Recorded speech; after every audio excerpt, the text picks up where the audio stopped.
Nagbukas ang pelikula kay Johnny English na isang mabait na may mabuting hangarin ngunit medyo nakakatawa din na empleyado ng MI7 na nangangarap na maging isa sa mga pinagkakatiwalaan at matagumpay na ahente ng British agent. Sa kasalukuyan, gumagawa siya ng desk job sa MI7 headquarters at tinutulungan ang nangungunang ahente ng ahensya na si Agent 1 sa kanyang mga misyon. Naghahangad si Johnny na maging matalino, magaling at maabilidad tulad ni Agent 1 at sinusubukan ding kopyahin ang kanyang mga estilo. Pagdating ni Agent 1 sa opisina, ibinigay sa kanya ni Johnny ang mga file at impormasyon tungkol sa kanyang susunod na misyon at binanggit na na-double check niya ang lahat ng mga mapagkukunan ng impormasyon. Sa susunod na eksena, ipinakita na si Agent 1 ay namatay sa isang aksidente sa submarino na sanhi dahil sa hindi sinasadyang pagbibigay sa kanya ni Johnny ng maling impormasyon. Sa lalong madaling panahon, ang lahat ng mga ahente ng bansa ay nagtitipon para sa libing ni Agent 1 at si Johnny ay binigyan ng tungkulin na bantayan ang mga ahente mula sa mga posibleng pag-atake. Sa kabila ni Johnny at ng kanyang sekretarya, si Bao, na binabantayan ang lahat sa paligid, dalawang hindi kilalang tao ang matalinong sumalakay sa lugar at naging sanhi ng pagsabog sa mismong lugar kung saan nagtipon ang lahat ng mga agent na pinatay ang bawat isa sa kanila. Kasunod nito, hinimok ng punong ministro ng bansa ang pinuno ng ahensya ng Britanya na si Pegasus na maghanap ng ibang ahente na may kakayahang kumpletuhin ang lihim na misyon ni Agent 1. Dahil wala ng ibang ahente na buhay, inirekomenda ni Pegasus si Johnny na kumpletuhin ang misyon. Kinabukasan, nakarating si Johnny sa punong tanggapan ng MI7 at ginaya ang estilo na ginagawa ni Agent 1 at pinirmahan ang mga papeles bilang isang bagong hirang na agent. Dito, mas pinili ni Johnny na kunin ang magarbong panulat at pinindot ito ng 2 beses na naging dahilan upang mawala ng malay ang kalihim ng Pegasus at mahulog sa sahig. Pagkatapos nito, nakipagpulong si Johnny kay Pegasus na nagbigay sa kanya ng lahat ng impormasyong kinakailangan para sa lihim na misyon at nagmumungkahi na hawakan niya ito ng may lubos na pag-iingat at katapatan. Habang binibigyang diin ni Pegasus si Johnny tungkol sa misyon, mas naintriga siya sa kalihim na dinadala ng mga paramedic sa halip na tandaan ang mga detalye ng misyon. Binanggit din ni Pegasus na ang pinakaligtas na lugar para sa pagpapanumbalik ng mga alahas at korona ay itinataguyod ng isa sa pinakamatagumpay na bilyonaryo mula sa France na si Pascal Sauvage. Nang maglaon, ipinaalam niya kay Johnny na itinalaga siyang bantayan ang seguridad ng lugar sa seremonya ng pagbubukas nito na mangyayari ngayong gabi dahil hinala nila na may magbabalak na magnakaw ng mga alahas sa araw ng seremonya. Lumipat ang eksena sa London Tower kung saan ginaganap ang seremonya ng pagpapanumbalik.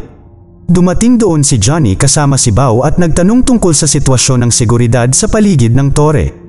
Samantala, napansin niya ang isang magandang babae na si Lorna Campbell at nilapitan niya ito para makipag-usap. Habang nag-uusap sila, dumating din doon si Pascal Sauvage, ngunit hindi siya nakilala ni Johnny at tinatrato siyang parang waiter. Biglang nawala ang kuryente ng buong tore at lahat ng tao sa loob ay nagsimulang magpanik. Habang tumatakbo ang lahat, aksidenteng natamaan ni Johnny ng bote ng alak ang deputy head ng Royal Security na pinatumba siya. Matapos bumalik ang kuryente, nakita nilang wala ng malay ang Royal Security Head, at upang pagtakpan ang kanyang mga pagkakamali, nagpanggap si Johnny na nakita niya ang isang suspect na tumatakbo palayo at nakipaglaban sa kanya habang nasa loob ng silid. Sa kasamaang palad, nang ibunyag niya ang crown jewels, wala na ito sa kanyang lugar dahil ninakaw na ito.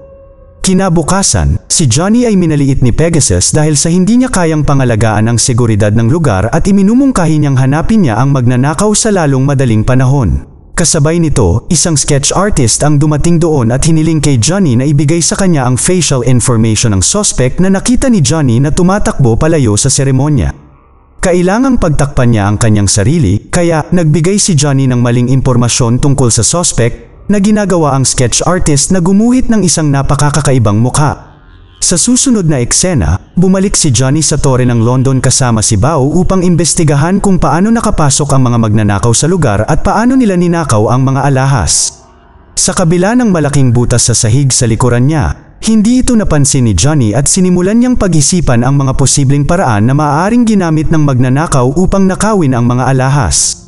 Nang maglaon, matapos mapansin ang butas, sinundan ni na Johnny at Bao ang lagusan at nakarating sa isang lugar kung saan iniimbak ng mga magnanakaw na German na sina Dieter at Klaus ang mga alahas sa isang kabaong. Hinarap ni Johnny at Bao ang mga magnanakaw ngunit sa kasamaang palad, nang pindutin ni Johnny ang gatilyo ng kanyang baril, ang ibang bahagi nito ay nahulog sa sahig, na nagbibigay ng sapat na oras sa mga magnanakaw upang maghagis ng smoke bomb sa lugar at umalis. Nagpasya sina Johnny at Bao na sundan sila at nang makita nilang dinadala ang kanilang sasakyan ng tow truck, sumakay sila sa tow truck para habulin ang mga magnanakaw. Pagkatapos ng kaunting habulan, naghinala si Johnny na baka pumunta sa sementeryo ang mga magnanakaw na nagpaplanong ilibing ang mga alahas sa loob ng kabaong. Kaya naman, pumunta siya sa isang tunay na libingan at nagtatanong sa mga tao tungkol sa kanilang papel sa pagnanakaw.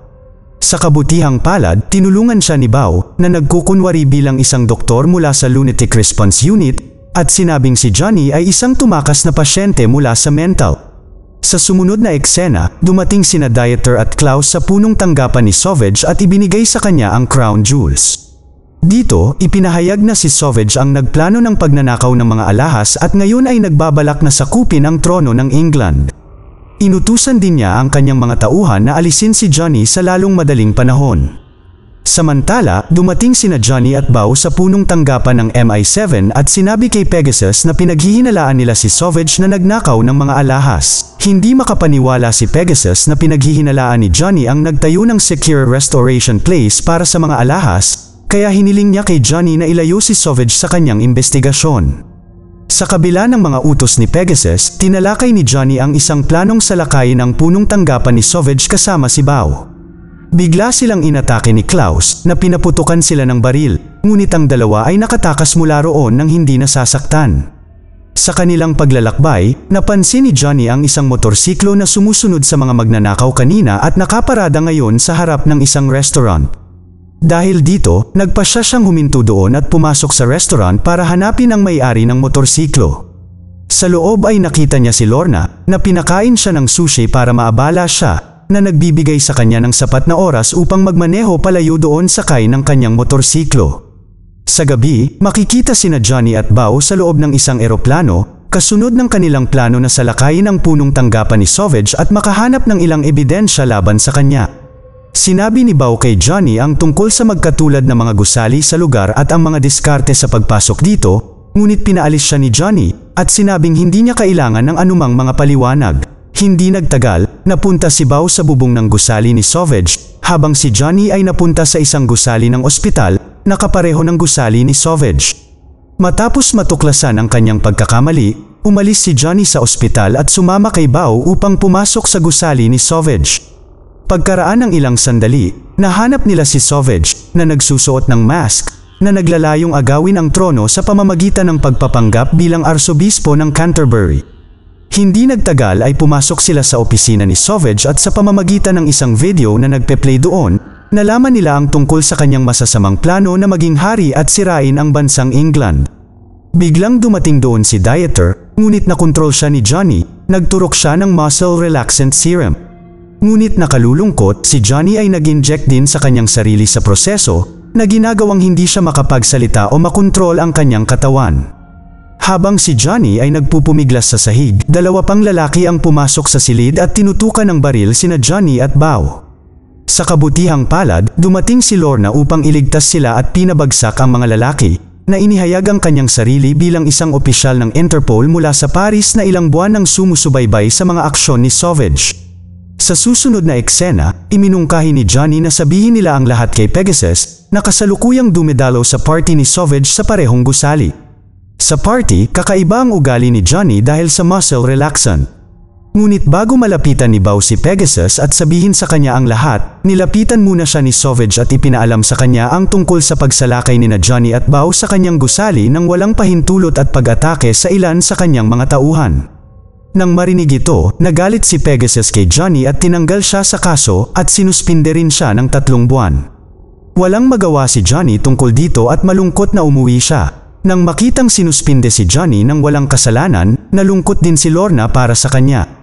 Kasunod nito, inabandona ni Sauvage ang kanyang plano na gamitin ang huwad na arsobispo para sa crowning ceremony at ipinadala ang kanyang mga tauhan upang magbitiw si Queen Elizabeth II na pumirma sa kanya ng isang kasunduan kung saan sinabi niyang si Sauvage ang susunod na tagapagmana ng trono. Samantala, si Lorna, na ngayon ay namumuno sa lihim na misyon ni Agent 1, ay bumisita sa bahay ni Johnny at hinikayat itong samahan siya sa French castle ni Sauvage.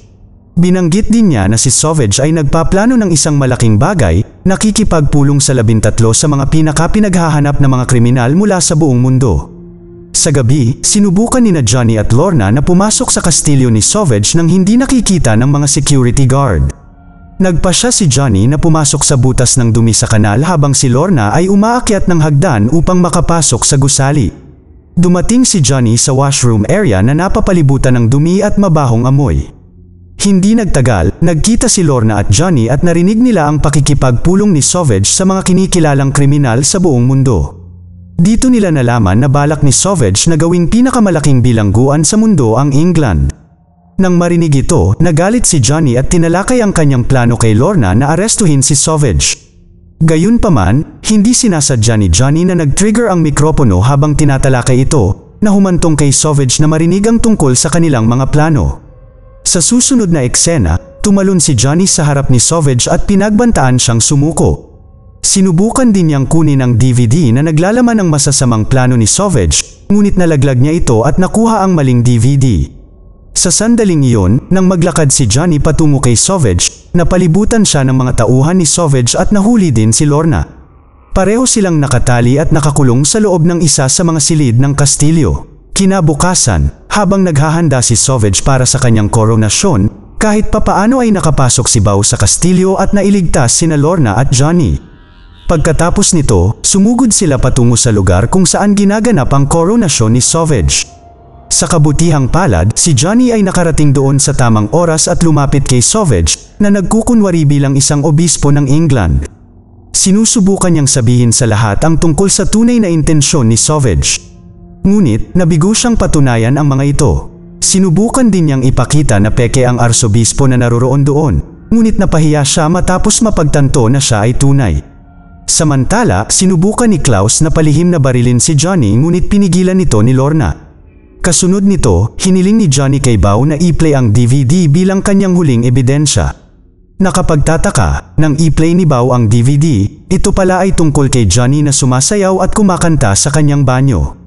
Nang makita ito, sinubukan ni Johnny na umalis sa lugar. Nang maglaon, habang ang arsobispo ay malapit nang ilagay ang korona sa ulo ni Sauvage, si Johnny ay umindayog sa ibabaw niya, hawak ang isang lubid, at inagaw ang korona sa kamay ng arsobispo. Galit na galit, inilabas ni Sauvage ang kanyang baril at sinimulang barilin si Johnny, na nagpipilit sa kanya na ihulog ang korona. Nang muling subukan ng arsobispo na koronahan si Sauvage, nahulog si Johnny mula sa lubid, na pinalitan si Sauvage sa trono at naging dahilan upang koronahan siya ng arsobispo bilang bagong hari. Sa sandaling siya ay naging hari, inutusan ni Johnny ang mga opisyal ng MI7 na arestuhin si Sauvage. Sa huling eksena, ibinalik ni Johnny ang trono kay Queen Elizabeth II bilang kapalit ng pagiging kabalyero. Ang kapalaran ni Sauvage ay nananatiling hindi alam, bagaman ang isang nagtatanghal ng radyo ay nag-isip na kung siya ay napatunayang nagkasala ng mataas na pagtataksil ay maaari siyang patayin. Habang naghihintay si Sauvage ng pagsubok para sa mataas na pagtataksil, sina Johnny at Lorna ay naglakbay sa katimugang France. Nang ihinto ni Johnny ang sasakyan at lumapit kay Lorna para halikan siya, aksidente niyang napindot ang isang buton sa kanyang advance na kotse at pinalabas siya. Nagtapos ang pelikula sa paglapag ni Lorna sa isang swimming pool kung saan nag-e-enjoy si Bao sa kanyang bakasyon.